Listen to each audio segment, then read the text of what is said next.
એકવાર એક ભાઈ દવાખાને દવા લેવા ગયા ને તો ઓલા સાહેબ ને કે સાહેબ કે મને મારી બેટી કે અઠવાડિયાથી રાતે નીંદર જ નથી આવતી કે તો ઓલા સાહેબ કે ભાઈ કે તમે કે હવે એક કામ કરો કે રાતે કે ખાટલામાં હુઓ ને ત્યારે કે હુતા હુતા કે એવો વિચાર કરવાનો કે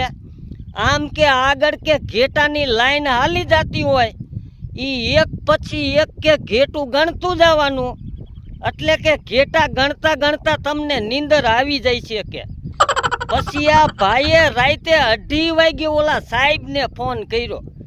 સાહેબ કે અત્યાર સુધીના 35,820 ઘેટા થયા કે ઓલા સાહેબ કે હવે રાનના કે તું હુઈ જા કે હવે બીજા ઘેટા હું ગણતો જઈશ